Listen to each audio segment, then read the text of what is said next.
Hello, in this video I will be reviewing the 11th book in the Ranger's Apprentice series, The Royal Ranger.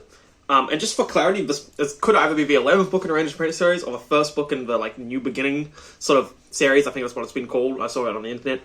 The point being is there's a big, it's not really a spoiler because you noticed it in the first page, there's a massive time jump between this and the previous book.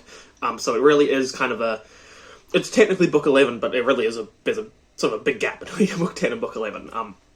So yeah, I'll be reviewing that in this video, lots of spoilers, so yeah, let's just jump into it. So I think a quick summary of this whole review that I'm going to be giving is that this is a good book, and I like some of the things it does, and I like a lot of it, and it still has a lot of that initial Ranger's Apprentice charm that we're all here for, but it also has a lot of flaws, specifically related to the time jump and how it's handled, and I think that a lot of those flaws kind of bring this down from what would have been a really great book to just a good book. So let's jump into it.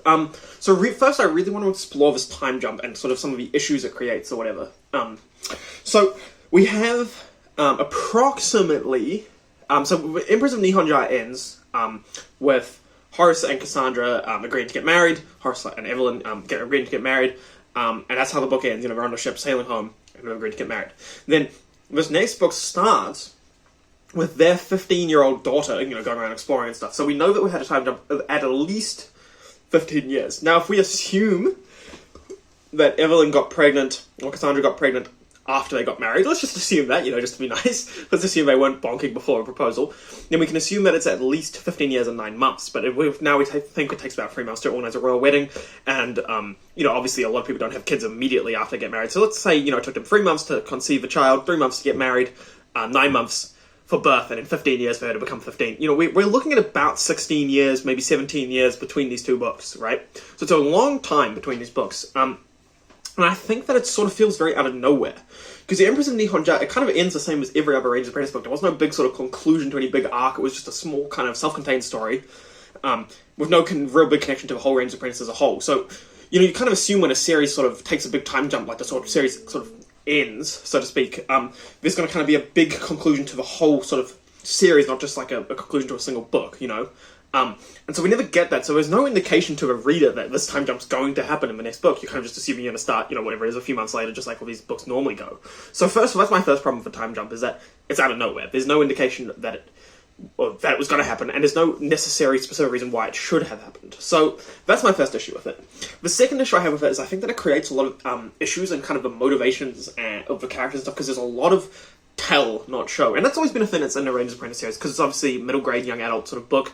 So, of course, it's going to be sort of, not dumbed down, but, we're going to get a bit more explanation of why things are happening, So we often, what I've talked about in this series, or what I thought about in this series, is that there's a bit of show and tell, where you show something, and then just in case you didn't get it, it'll tell you as well. But in this book, at the start of this book, we basically just get a lot of tell. For example, all of the main character, Maddie's relationships, we have to be told about, because we've never met her before, right? So she's a totally new character to us in this world, so we have to be told about her relationships with these characters. And we are shown a little bit, but for example, her relationship with Holt, right? We're told that Holt's kind of like this kind of wholesome, nice uncle figure to her, who kind of is the counterpoint to her overly strict parents, and he's more inclined to see the good in her. We're told all of this stuff, right? First of all, it doesn't necessarily quite gel with what we know of Holt, because we know he's quite a strict guy.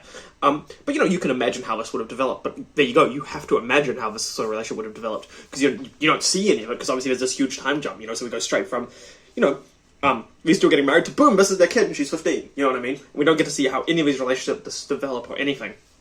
So I think that it is a big sort of kind of issue with that, where it's we don't know this girl at all. Now, I really think that this series could really have benefited from maybe 2 or 3 more books after the Empress of Nihonja, where we kind of see the characters aging up a little bit. Maybe we even see the birth of Maddie, and we really get to kind of know her and stuff, and really start to care about her. Because, for example, we have Will's her godfather, right? But, we don't get to see that. Wouldn't it have been a great moment to see on screen, so to speak? Horace being look, will we be her godfather? She's just been born, blah, blah, we've been friends. These are scenes that would have been really cool to have seen, rather than just be told about after the fact. And then, The next problem I have with a time jump is a bunch of sad stuff happens during the course of a time jump, which of course is going to happen. I mean, as time passes, bad things happen, right? People get older, people get hurt, people get injured. This is just what happens. You skip 15, take my friend group, for example. If you were to skip 15 years, we'd all be a bunch of boomers, first of all. And, a few of us might have got sick or got hurt or even died or whatever, and so these things are bad, and I understand that. And I understand it's sort of realistic that, people are going to die or whatever. But it just feels out of touch, out of character with Ranger's Apprentice. For example, we're just told that Crowley died. The head of a Ranger Corps just died. And we're like, wow, okay, did he have to die? Could it have not just been that he retired or something? Why? It just seems a bit randomly sad and arbitrarily mean to his character, that he just died, of old age. Cool. He's not even that old, he's like 60. We're told that Holt is retired, right? Once again, I feel like this would have been something that would have been really great to see, on screen, you know what I mean? His retirement, him being like, maybe we even get like a little bit building up to it where he, maybe he isn't quite as good as he was at some of the missions, so we get to sort of see that happening.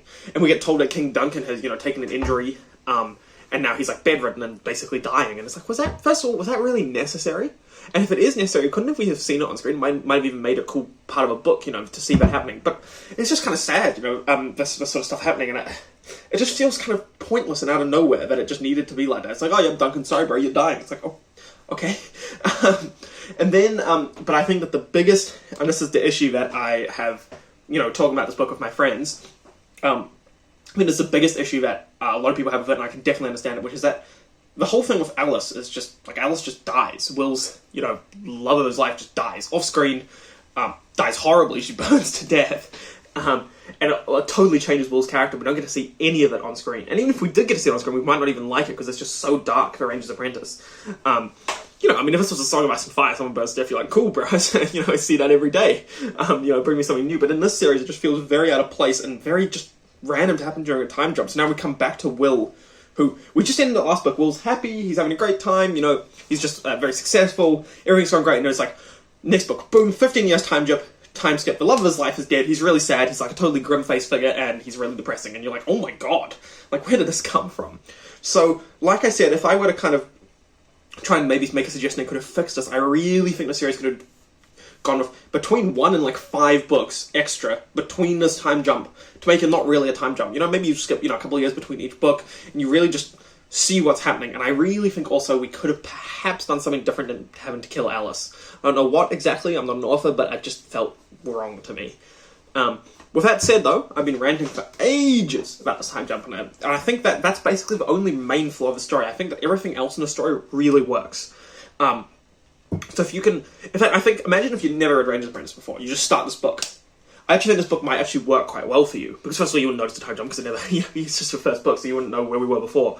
And I think that you would probably actually quite enjoy this book, because first of all, we have the kind of Ranger's Apprentice thing again, where we basically go back to the first book, Ruins of Gorland, and we get to see, a first-year Ranger's Apprentice really starting out as an apprentice, and it's very cool as well for, long-time readers of a series, because we kind of get to see Will turning into Holt, you know what I mean? We get to see, Sean Elfoot now, he's the master, not the apprentice.